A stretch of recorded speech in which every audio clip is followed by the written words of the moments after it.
Now, next Friday will mark 2 years since the Grenfell Tower disaster, where 72 people died in their homes.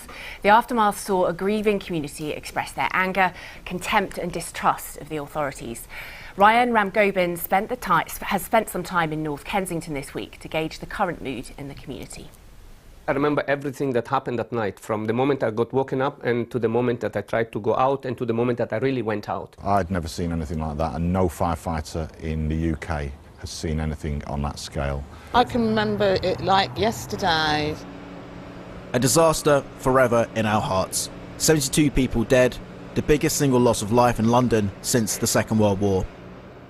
Antonio Roncolato called Grenfell Tower home for 27 years. Until he was woken up by a phone call from his son in the early hours of the 14th of June 2017.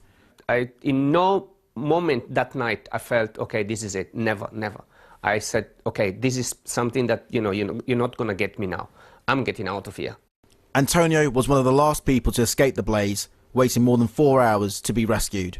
How frustrated are you that the inquiry report has now been delayed until October? You have to think about people that have lost loved ones, that there is no sort of closure with, or there is no sort of closure with the people that they've lost. This is something really urgent. Another Grenfell Tower could be on the way. You don't know. Local authorities should pressurize more the government in doing something now, and not wait until the judge comes up with something. Do you have faith that the people and the companies involved will be prosecuted? And I believe that the police especially will be coming up with proof to nail those responsible and put them behind bars. Because somebody responsible, people responsible, have to pay for this. A year on from the disaster, the focus was on Kensington and Chelsea Council and their delays in rehousing those affected. The council maintains that currently 7 households remain in temporary accommodation, while 194 households have moved into or accepted permanent homes. 2 years on, and a new controversy. Research by Professor Anna Steck at the University of Central Lancashire found a range of toxins in fire debris and soil samples close to the tower, 17 months after the disaster. It's claimed this significant environment contamination could potentially lead to health concerns like cancer, asthma and other respiratory problems. For many in the community, these findings justified initial fears that they feel had been dismissed. There were we kind of having concerns for our health and the health of our children and really vulnerable people in the community. And we were being told consistently that no, it hadn't happened. So complete flummoxed by it. What are you going to do next? Is anybody coming in to clean up the area? Is there going to be a regular regime of testing? 2 years on, and people are frustrated about not being told the true extent of toxic contamination in the area. Survivors and bereaved families fighting for justice have to wait even longer due to the report being delayed. But it's the biggest issue still that there hasn't been a major policy overhaul to stop a disaster like this from happening again. I don't think the real measures have been put in place. We've still got a completely fragmented fire and rescue service. We still haven't got joined up fire safety policy. We've still not got the research that we need. And the government simply doesn't address that point. So there isn't, in our view, the political will to tackle fundamentally what went wrong at Grenfell, and in my view that's a complete disgrace. I set up the independent public inquiry into the tragedy at Grenfell Tower to search for the truth, so nothing like it can ever happen again. In her resignation speech a fortnight ago, the Prime Minister made reference to Grenfell Tower, a comment which angered many. Theresa May has nothing to be proud of in regards to Grenfell. I don't think it should be mentioned on her CV. That was the least she could do. It was a complete failing of the state at national and local level, and that should be a cause of shame rather than pride. In the midst of anger towards politicians, the Bishop of Kensington, Graham Tonlem, has published a report on why the legacy of Grenfell should be more than prosecutions, resentment and regulation. You can imagine, maybe in 10, 20 years' time, we might look back at this, and we've actually been able to learn how better to enable local people to have their voices heard in the issues that affect them. We've been able to work out how to match what we offer in terms of welfare with what actually people need. We've worked out how to do housing policy in a way that actually builds communities, not just homes. This tower could represent all those things in years to come, but for the moment, it symbolises mistrust of authority, a community in mourning, and their fight for justice, much like it did 2 years ago. Well, earlier this week, Ryan caught up with Kim Taylor-Smith, who's the deputy leader of Kensington and Chelsea Council, and asked for an update on how many people are still to be rehoused. We have 3 people who are currently in either service department. We have 1 person in a hotel. We have, out of the 104 people that have moved into their home, we have 1 person who moved into the home, been there a month, didn't feel it was the home for them, and they've moved back out, and they're incorporated in those numbers. And we're obviously supporting them in terms of helping them make a new decision. OK. This has, of course, Emma, coloured almost your entire time as the MP for the constituency. What's your assessment of where we are at the moment? Well, I absolutely agree with the voices that you've heard. In essence, there's been a complete lack of leadership throughout all the processes. As far as the fire brigade is concerned, about fire safety, rehousing, I have completely different statistics actually on the number of, well, I have 128 households who need to be rehoused, not the figures that, and that came from the council, officers that is just 3 weeks ago. Okay, so hold on a second, just explain yourself, because that is a vastly different figure to what the council is saying. This is made up of, I know 4 households, I should say, who are still in hotels, so I don't know where the one figure has come from.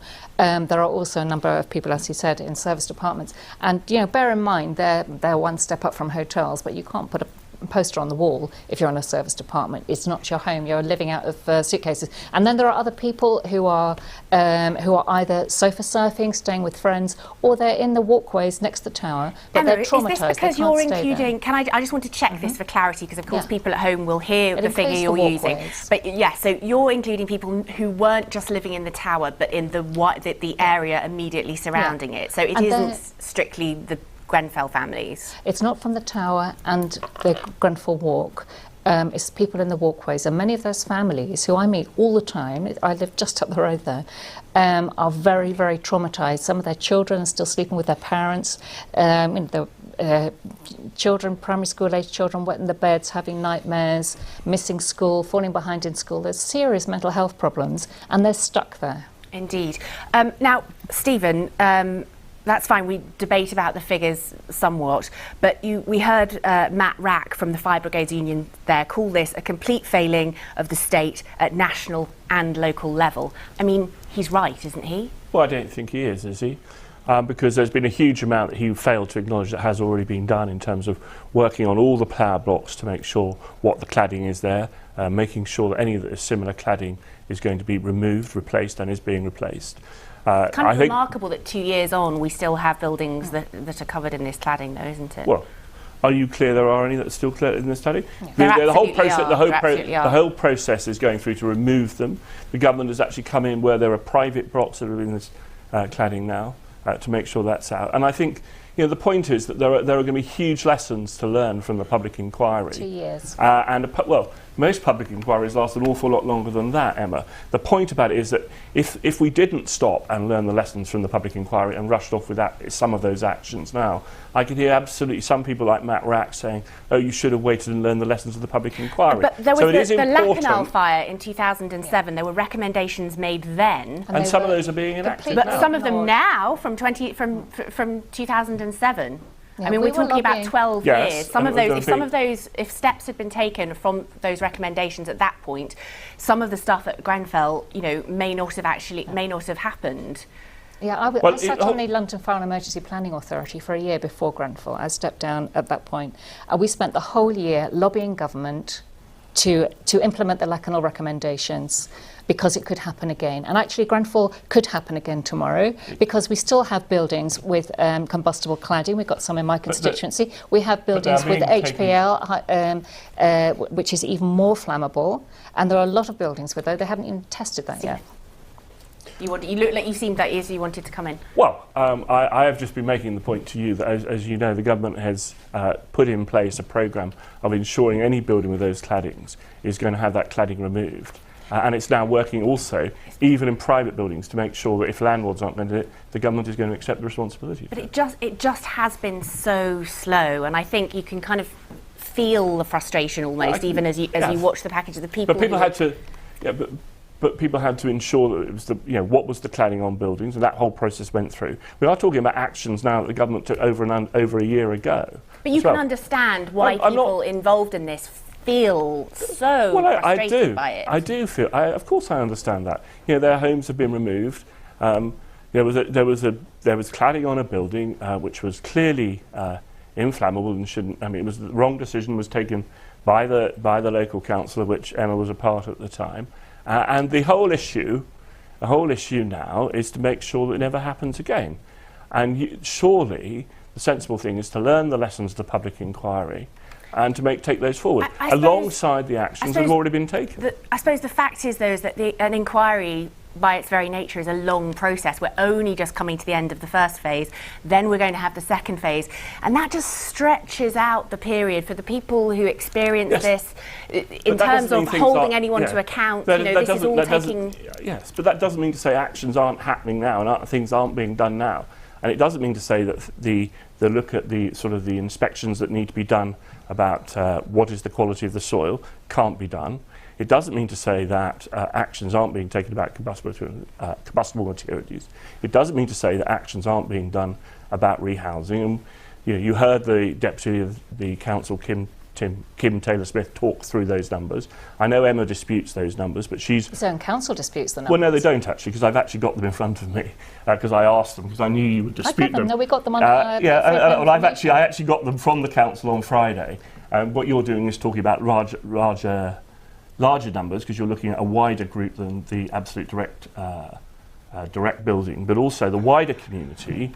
80 of the 129 that you're referring to, 82 have returned home, 47 are still in temporary accommodation, and that needs to be sorted out. Okay, Emma. Thank you. The whole issue about this, the ACM cladding, is one issue. The other issue is the high-pressure laminate HPL cladding, which is even more flammable and been tested on recently, which terrify me. They haven't even identified which buildings they're on yet. They're not included in the current consultation.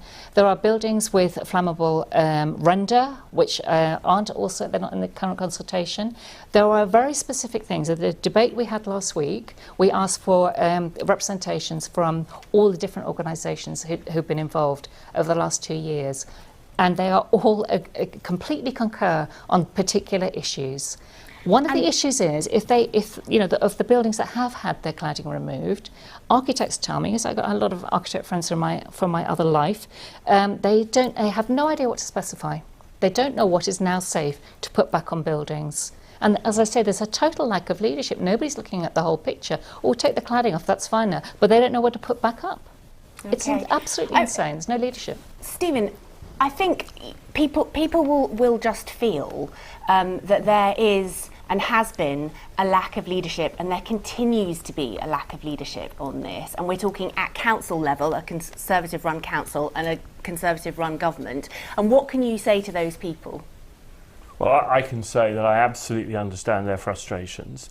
And if you were one of those people, and Emma might obviously knows a number of them because she's the local constituency MP, but if they were my constituency, I would absolutely feel even closer to them than what we do as Londoners. And I absolutely understand their frustrations. They want it all cleared up. There is action being taken, as you've seen, as we've heard.